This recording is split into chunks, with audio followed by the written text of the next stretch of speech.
Hello everyone. ఇవాళ నేను potato bajji prepare చేస్తున్నానండి.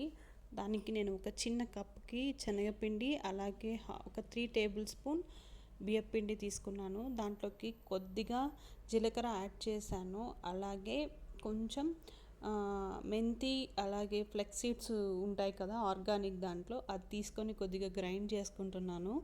చాలా బాగుంటుంది ఇవి వేస్తే, ఫ్లేవర్ చాలా టేస్టీగా అనిపిస్తుంది. పిల్లలు కూడా చాలా ఇష్టంగా తింటారు.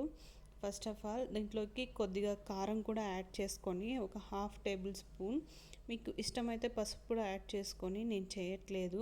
టేస్ట్ అయితే చాలా బాగుంటుంది. కొద్దిగా సాల్ట్, అలాగే కొంచెం వంట సోడా వేసుకోవాలన్నమాట. ఇవన్నీ వేసి కొద్దిగా వాటర్ వేసుకొని కొద్దిగా సాఫ్ట్గా కలుపుకోవాలన్నమాట పిండి.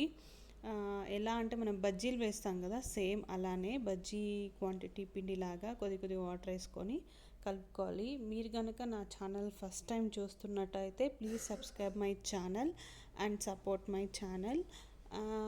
అలాగే ఈ వీడియో కనుక నచ్చితే లైక్ చేసి షేర్ చేయండి. Thank you for watching. And ఇంకా కమింగ్ టు ద పాయింట్, ఇంకా బాగా కలుపుకున్నాక ఫస్ట్ వీటిని చేత్తో బాగా కలుపుకోవాలండి.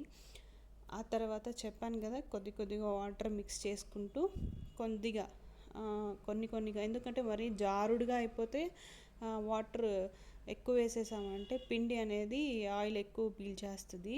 నేనైతే చిన్న పీసెస్గా కట్ చేసేసుకున్నాను, స్లైసెస్ లాగా. నేను చాక్తోనే కట్ చేశాను. మీ దగ్గర స్లైసెస్ ఉంటే స్లైసెస్ కూడా యూస్ చేయొచ్చు.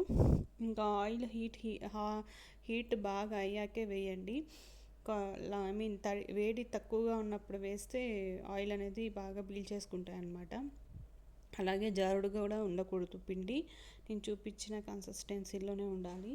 చాలా బాగుంటుందండి. ఇవి పిల్లలు చాలా ఇష్టంగా తింటారు. మా పిల్లలు అయితే బాగా తింటారు. నేను కెచప్తో సర్వ్ చేశాను వీటిని. ఇక ఒక 5 to 10 మినిట్స్లో ప్రిపేర్ చేసుకోవచ్చు. ఈవినింగ్స్ టైంలో స్నాక్స్గా కూడా పిల్లలకి బాగా పెట్టవచ్చు కదా. నేనైతే స్నాక్స్గానే ప్రిఫర్ చేశాను వీటిని. చాలా బాగా వచ్చాయి. అందరూ పిల్లలు బాగా తినారనమాట. Thank you for watching and please subscribe my channel. Bye. ఇంకేమైనా రెసిపీస్ కావాలంటే నాకు కామెంట్ సెక్షన్లో చెప్పండి. Thank you for watching.